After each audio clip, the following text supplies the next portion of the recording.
So yeah, welcome, and let's welcome Selena. She's 15 years into experience with strategic marketing. She's going to show us how to win clients by being yourself. Selena, thank you so much. Thanks for everyone joining us today here. I know that the giraffes are probably more interesting than a lot of us here in front of the stage, but I'll try to keep this as valuable for you as possible. So first, just to introduce myself real quick, the short version is Vasi. My full name is used only by my mom when I've done something wrong, or by Bulgarian native speakers, so that's completely fine. If you want to find me on social media, you can, and I'll share a bit more about my website in a second. So this is actually where I'm going to start. And believe me, this has a connection to branding that we'll just get to in a second. I started blogging in 2017 under WordPress pretty quickly. This is my English-speaking site. I had a Bulgarian version before that. It's all about marketing and branding. I get around 8,000 visits per month. It's targeted traffic, so people are interested in marketing in general. And let's play a quick game. So if you know this amount of info about my website, would you buy that? And let's start something small, like 20 euro or something like that. One person? Thank you. Thank you guys in the back. You get a beer on me later. Let's see if someone raises to 50. I didn't understand the question. If you would buy a blog with 8,000 targeted visitors who are interested in marketing. Okay, a few going there. So I'm not gonna push my luck. I'm not gonna go further. But you see that with as little information as possible, we're already getting somewhere. And actually, brands in general can be much more expensive. There's an international study by a consulting group called Interbrand. So they have this methodology where they're trying to figure out how much a brand is worth. At the top of the list, we have Apple at $408 billion. That's billion with a B. So we can imagine, like, okay, there's something there, brands are important, but why does it cost so much? Like, what's the value of a brand, and why should I care specifically? And a brand can be a wonderful thing if people know about you, or it can be completely useless if done the wrong way. And I'm going to try to show you how to do a brand well, how to create a brand that's worth it for you as a business, for you as a professional, and for your clients to recognize and be interested in. But even if we talk about the value of a brand, what is it really? So if we take Starbucks as an example, is it just the logo, the mermaid that we've all seen? Probably not. Actually, if we want to get deeper into the brand, we can look at what Starbucks claims they stand for. They say they stand to inspire and nurture the human spirit. This is their mission, and this may be something you find interesting or believe in, or you may just think it's BS. But that's up to you. How well of a job the marketers at Starbucks do depends on what percentage of people are going to say, yes, this is inspiring, versus how many people are going to say, yeah, that doesn't really do it for me. But we can go even on a bigger scale. The Starbucks brand is about the products they sell, the story you get about where and how they source their coffee, or even the imaginative way every barista in Starbucks can write down your name with like at least 3 different spelling mistakes. All of that is part of the brand. All of that is part of what you think of when you think about Starbucks. And actually Jeff Bezos put it really well. A brand is what other people say about you when you're not in the room. So what we want to do is create a brand that inspires people, inspires your clients, inspires the people you meet at work camps, inspires the people you work with on an everyday basis to talk about you well, to say nice things, to recommend you to others, and to give that special personal recommendation that's gonna win you business over the long run. So, if we're talking about brand building, there's a very simple formula that is gonna help you really differentiate yourself from others. And the reason we need to differentiate is that if we don't differentiate, if we don't show that there's something else there, that we're standing for something, we'll have to compete on price, we'll quickly become a commodity, and we are probably at one point gonna have to drive ourselves in the ground through cutting costs, lowering prices, getting projects we're not really passionate about. And you can, on an intuitive level, know what's the difference between a really good, let's say, web consultant or a web developer and someone you can get $4 or $5 an hour on Fiverr. But the difference between the two is kind of hard to pin down and even harder to develop. So how do we develop that? What's stand behind brand building? It's 3 main components, and as always, simplifying something down to just 3 things is gonna make it sound a bit too simple to be true, and it is.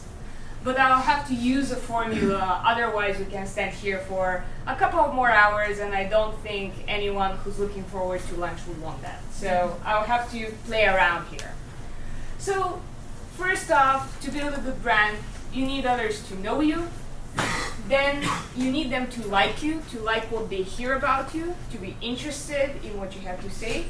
And quite crucially, you need them to trust you. So my aim here today is to tell you how to achieve each of these 3 components and do that well. So let's first think about the first one. So knowing, or awareness, as we say in marketing jargon. What's that behind that? Well, the reason you need others to know you is that the more they know, the more they're gonna care. For the people in the back, I'm gonna read a few lines of this, and I hate when speakers do that, but it's gonna help me drive my point home, so I'm gonna allow this on time. This really grumpy gentleman says, I don't know who you are, I don't know your company, I don't know your company's product, I don't know what your company stands for, so on and so forth. Now, what was it you wanted to sell me? If they don't know us, they're not going to be interested in what we can do for them. Simple as that. So any new client that comes by, they first need to learn a bit about you to be really interested in what you have to sell. And to get there, we need to share a bit about us. We need to show who we are as people and as professionals.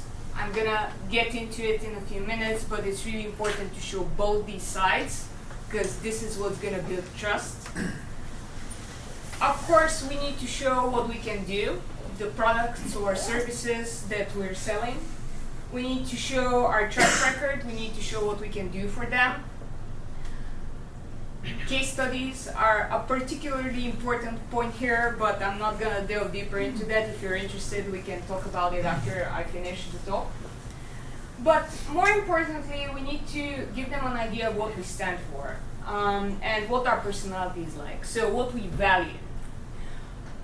When it comes to value, people in the WordPress community have a very strong point to talk about, and that's open source. So talking about why open source is important, sharing what you know, giving them an idea of the volunteer work you do in maintaining WordPress. These can all be important things to bring home in order to show that you're not just there about the money, you're there to do work you're proud of, and this can be work done together with a client. So this is all well and good, but how do we get there? And how can we do that? There's a few simple things I'm going to talk about here, and of course if we dive deeper, there's always a lot more. But if we can look at the three most important things to me, it's meeting up with people, first and foremost. So being visible in the space you're in. This can be joining a WordCamp. It can be going to a meetup. But it can also be a virtual meeting place. It can be a Slack community or an online group of sorts or an online community where your particular type of clients gather en masse. Being there and being visible is the first step to draw curiosity. I know that there's probably been a bunch of people here that we've seen each other at the previous event, at the previous WordCamp, and maybe I'm just a face in the crowd. Next time we meet, it's going to be more than that. Next time we meet, we might talk more about what work each of us does. Next time we meet, we might already start discussing a potential partnership. And that's how this connection can be built during a longer period of time. But it's not just about meeting, it's also about sharing what you know. So my particular way of doing that is creating a blog about marketing where I share some insights about the work I do and how a company can do it on their own. It can be anything really, from a simple how-to to a more in-depth guide. But sharing what you know is gonna show people that you're more than a price tag with a specific service list. You're a person who's passionate about sharing that.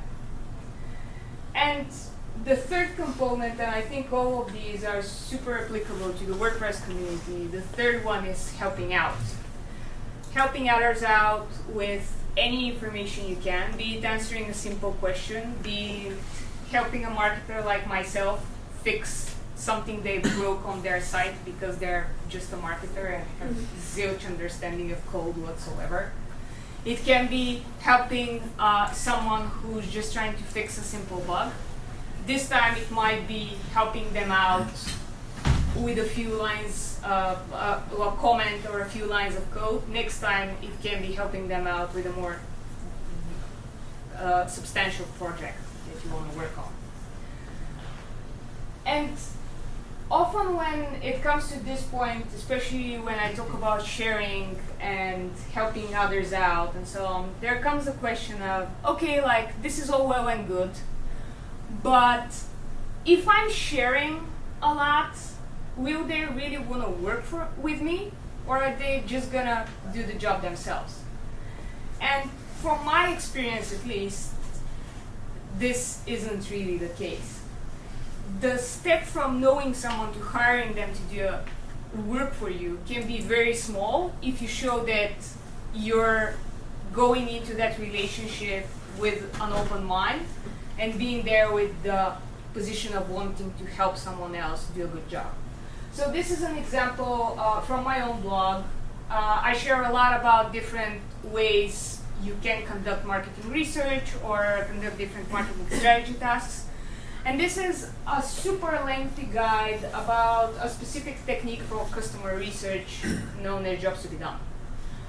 This is, like, according to the plugin I use for reading time, it's a 25-minute read. It has a bunch of templates. It has a ton of information and the step-by-step process I use, the tools I use, and literally anything you need in order to go on and start doing that on your own. In theory, a person will be very easily swayed to just read that, get the templates, jump on, and do the work themselves. But what happens often is something a bit different. It's getting emails like this where people say, hey, this was an amazing, extensive article. I really liked what you had to say. Can you do the job for me? Because now that I understand it better, I understand just how much work is involved in that, and I can assume that you, having the experience to outline that really clearly, even for a novice like myself, you'll be the right professional to do the job for me. Because more often than not, if people want to have a job done right, they're going to hire someone who knows about it. They're just not going to do it themselves. So let's get that out of the way and really like continue on sharing and helping others, because I think that's the most useful marketing tactic you can take from the talk today. The second category is like, and this means not just showing the person who you are, but getting them to care. Getting them to be interested in what you have to say, and getting them to start thinking about, okay, is this a person I want to know more about and know more of? This is the marketer's holy grail: engagement. This is where you get to build a proper relationship. And when it comes to getting to like, I think the way we can do that in the most direct, most efficient, and most substantial way is by, as Albert Einstein says, becoming a person of value. So sharing information that's useful and giving them an understanding that you'll be satisfying their needs and you'll be helping them out get value, even at first contact, but more importantly once you start working on a project together. And the reason I like to talk about value, and the reason that whenever I talk about marketing I always end up talking about value, is that it works like a flywheel.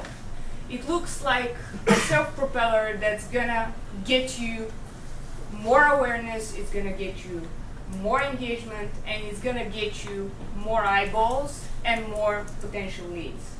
So the way this works is pretty simple, and we understand it on like an intuitive level, but once laid down it's much easier to grasp. So the first bit is obviously bringing more value to more people. So write what you know, share what you know, and when I say write, that's my preferred mode of operating.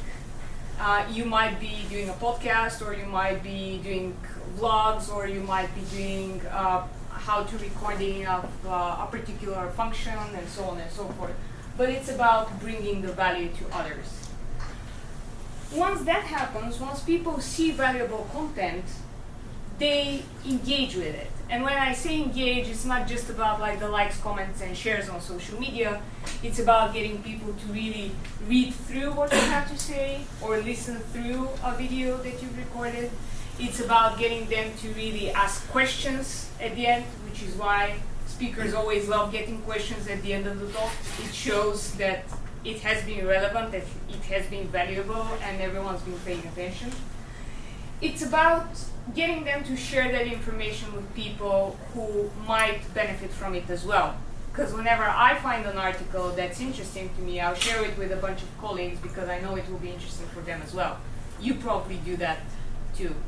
And this is how content gets shared, and how it starts reaching more people, and how that content becomes more visible. And with it, you become more visible yourself as a professional. And this works like a flywheel, because once this content gets more visible, it reaches more people who engage with it more, etc., etc. So, to me, this is the only real way marketing can be built on. It's built on value. It's not built on gimmicks. I can give you a bunch of different growth hacks that are gonna work today and probably not gonna work tomorrow. But if we need to distill it down to something, it's gonna be value, and it's gonna be this. But value is a very broad word. So if we need to look at it in more detail, like what actually is it? There's three different types of value we can talk about. So first one, it's informational value. It's, for example, this talk is more of an informational talk. It's giving you information about what a brand is. It's giving you information about what branding is in general and how you can achieve it. Then the second type of value is functional. So this is essentially teaching someone to do something. Every how-to guide, every decent Stack Overflow answer brings functional value in some shape or form. And then there's emotional value. And in business, we often focus only on the first two, but the third one is just as important. On good WordCamp talk, is not just about being very informative, it's about being interesting to listen to and easy to follow, and something that you're gonna remember because it's being curious to hear. So, some examples here on each of these three. My favorite example for informational value is the SEO website Backlinko. He got acquired by SEMrush a while back, but that doesn't really matter. So what you need to know in terms of this talk is that every piece on Backlinko's website is a very thorough, very detailed, information-packed article that you're gonna read through today, and you're probably gonna save to read again tomorrow because it's just so dense with information. One of the trademarked almost type of quotes that he has are definitive guides like this one. This one's on landing pages, but he has a number more. And the reason this works, the reason this is a good piece is twofold. First off, Brandon, the author of the website, knows what questions his audience asks, what information are they interested in. And then comes the second component, which is answering this in a high quality, interesting, informative, remarkable, unique kind of way. So it's about knowing what to talk about and knowing how to talk about it. And you would often see people focusing on the second component of this, which is like, finding the best design for a piece, or talking about formatting, or talking about like how can you make your videos look good and so on. But to me, the first question is even more important. And it's about knowing what to talk about. It's about really understanding where your audience is coming from and what you need to tell them that's going to be valuable for them. So a different example that really shows that function is more important than the form of the piece is the success of this guy. He's called Marcus Sheridan. He is the owner of a business in the US that focuses on designing, building, and installing fiberglass pools in the US. They did what all different fiberglass companies would do. They had a huge showroom that showed their different products. They got people in, they had their sales team show them around the showroom and say how amazing their products are. And then 2008 hit, and the crisis hit, and everyone knows how that went for getting new property and beautifying this property, for example, with a fiberglass pool. So they were in a tight pickle, and they needed to figure out a new way of marketing that didn't rely on getting people to a showroom or even having a showroom to begin with. So what Marcus did was tell every one of his salespeople, when you go out and you get a question from a customer, any question that's related to fiberglass pools, write it down, and when you come back, you're going to share that with the marketing team, and we're going to create a piece on our blog about it. He wanted to create what he said was the Wikipedia of fiberglass pools. And he was quite successful with that. His business started growing again. And then in the end, he transferred from being the owner of a fiberglass pool company to being one of the most successful content marketers out there. He has a book that's called They Ask You Answer, which is talking about that particular way of doing marketing. And it's all about answering customers' questions.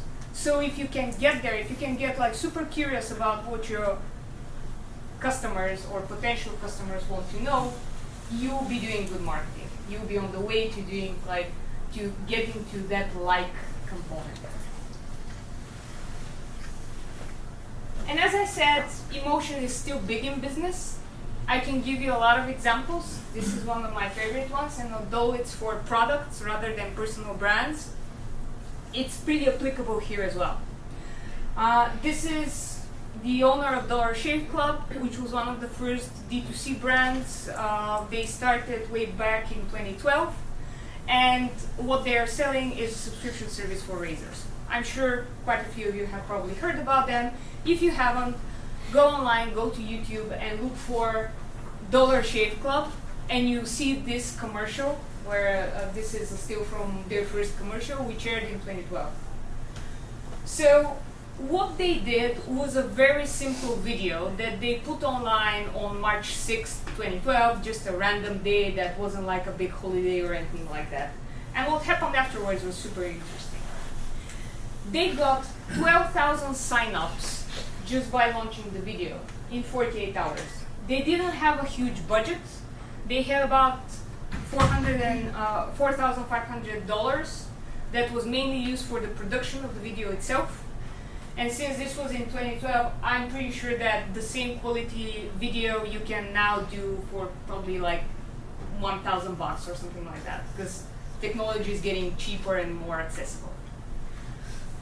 And up to when I first did the research, the video had 25 million views. Currently it has something like 27, which isn't really important. The important thing is that they succeeded in using emotion to sell a product that no one considered buying before, because subscription for razors wasn't really something you did.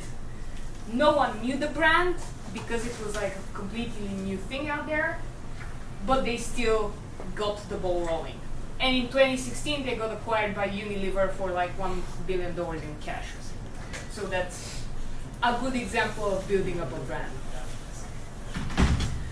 And here I'm cautious that this is a D2C example. It's talking about like end users, and most of you are doing business with other businesses, but in the end of the day we're all human, so we all react to emotion. You wouldn't stand at an event if you didn't feel positive about it. So it goes to show emotion is everywhere. And the final third component here is trust. And I think this is one of the most important things when it comes to our particular line of work, being all digital professionals and so on. Because it isn't really a product you're selling. There isn't like a specification that you meet every time you work with a client. You really need to show them and to instill in them that trust that you're gonna do a good job. And this is, frankly, the only way we can build business. And Zig Ziglar, one of the most famous salesmen in the world, he brings on the same point. You only do business with someone you trust. You might listen to others too, but you only do business and you exchange value and money with someone that you trust. And here, the most important bit about building that trust that I want to bring to you today is being an authentic expert. So what do I mean by that?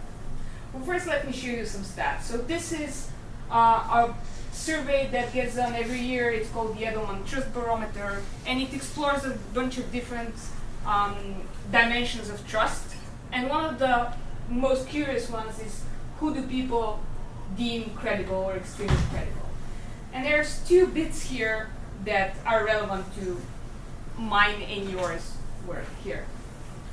One is technical experts, the other is a person like myself. These are two of the top 3 most credible spokespeople. So we are all, in a sense, technical experts. We have the expertise, and we have the skills, and we have the knowledge, and we need to show that through the value of the code. We need to show that through different case studies that can express how we help companies and how can we build this value for the clients we work with. But at the same time, we need to show that we're human too. And so there's this intersection of trust that we need to focus on. So it's not just about the professional, it's about the personal element as well. And we're not just all businessy like, we're humans, and to get there, to become trustworthy, we need to show that side too. And this is, I think, all about vulnerability and showing what you're really made of. So one would be admitting mistakes. This is an example from my company, a company I used to work for. It's a startup that creates a resume building app, but that doesn't really matter that much. What matters is that whenever we were writing content and creating content, we were very open about stuff that we didn't get right, stuff that customers were not happy with, or stuff that didn't quite make sense, or stuff that didn't really work the way it was supposed to. And whenever you admit mistakes and you get there from a point of humility, you're showing that you really know what's going on. You're showing that you can really be better and get better and focus on becoming better for your customers. Another example, this time more on the personal brand note. This is probably one of the articles that got me the most response from in the last 2 years or something like that, where I was talking about the issue of burnout and how that affects the work of a freelance marketer. And this isn't something that, especially in my part of the world, in Eastern Europe, this isn't really something people talk about. You're not talking about mental health that much. But when you can get out there and you can share what you've been through, you become more relatable by being vulnerable. And of course, one thing I started with, almost gonna end with is standing up for something.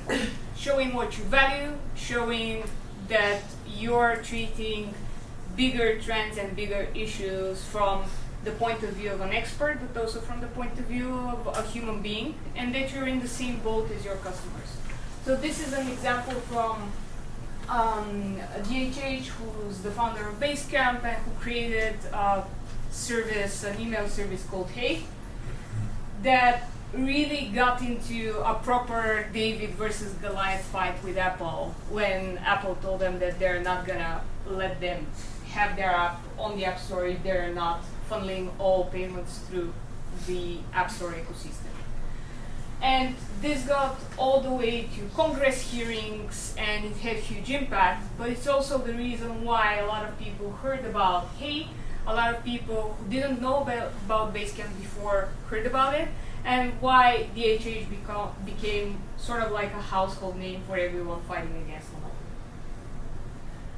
And you can stand up for something in less of like a direct confrontational way, but if you're talking about the stuff you know and the stuff you care about, you're gonna become more trustworthy because you're not afraid of going into topics that might be controversial.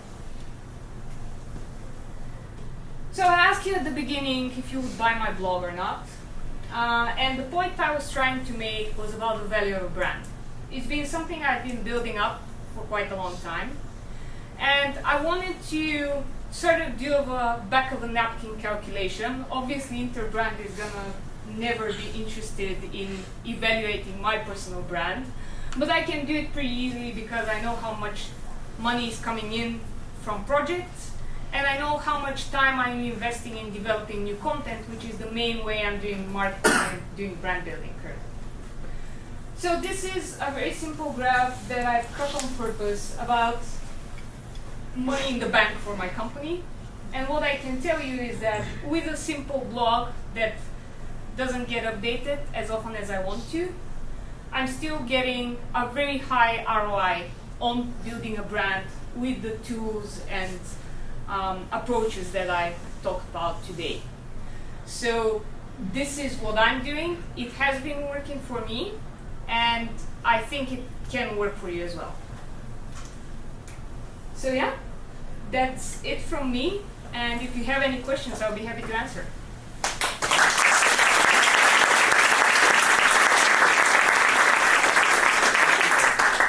Question? Well, let's go to the question. Thank you for your talk. For example, I'm from Serbia, and I wouldn't get any brand if I didn't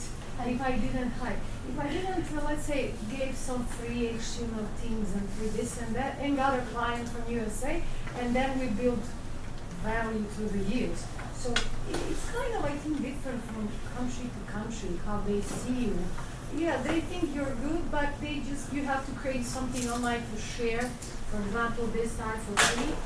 And I think this Amazon and these, they're kind of monopolies, so they're like a big companies that, I don't think that they are, you cannot compare them like, okay, I want to be an Amazon. I cannot, ever. Yeah. But that's not this other question. It's just different from country to country. In Serbia, it's like that. In USA, it's maybe much better to create a brand, but it's not in Serbia. So you have to really give for free things. And you said if you're giving for free, then maybe they don't want to work with you, but you have. In this sense, that's how you're creating through the years brands. So it's not easy, I appreciate that you said that, but it's so different from country to country to get the USA price. Well, I'm a neighbor. I'm from Bulgaria, so I know what you mean. We have without being a native English speaker even, or a person who's even looking at the name, it sounds weird, to some English speakers. So that's a barrier we need to go over. But I think that still, the example I gave with the jobs to be done in-depth guide, this is what I'm trying to do, and this is what I think can work for most digital professionals as well. Because, as I said, I give a lot, but people, once they understand how much work goes into that work, they are gonna be more inclined to hire you because they've already seen that you know your stuff, you know how it gets done. So in that sense, it can be a free version of a theme, it can be a free version of a plugin, or even a description of a common issue. I've actually hired developers to do very basic stuff, like help me do better email marketing automation, just because I stumbled across an article of how to connect my specific plugin with my particular email system, and I was like, I'm not gonna do that myself. I'm just gonna work with that guy because he knows what he's talking about. Thank you. Question? Yeah, thank you. It's not a question, but I want to confirm that the 3 points, share, and trust. No, I'm a WordPress meetup organizer in Hamburg, Germany. And if someone has a meetup too, it is a great idea to know each other. So if you say your name and what you do in your meetup groups, people know the other people and know what they are doing. And then maybe they will do a talk on this meetup, and then I know, he's an expert in this area. And then maybe I will trust him or her, and I know him. She's sharing her his area expertise. Expertise. And then the hirement is just the normal row of things that happen here, because I know exactly what they do. I know I can trust them in their expertise area, and then I will hire them. Exactly. Yep. That's one of the great things I think the WordPress community has gotten right, is that you guys, and I'm part of that, but more on the outside looking in, being more technical, is that we know what other people do. We know who we can talk to if we have a problem. And this becomes sort of an exchange of value that's built on personal relationships, which is great. Please tell me you have a question. How did you calculate that ROI for your brand? Because I have a personal brand myself, and it's quite challenging, I think, to calculate that. So what are the costs that you that went into that? And, as I said, it's more of a back of a napkin calculation. I keep track of my time, so I know how much time I invest in writing, speaking at events, giving presentations, and so on. So I can calculate that if I was, what's the opportunity cost there? If I was spending that on working with a client, how much would that bring in?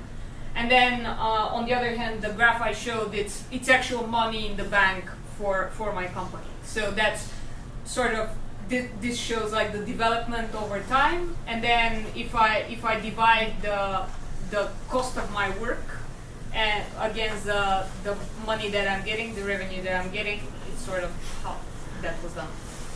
So there's no revenue on the website itself, it's just via client work. Yeah. Yeah. Okay. Thank you.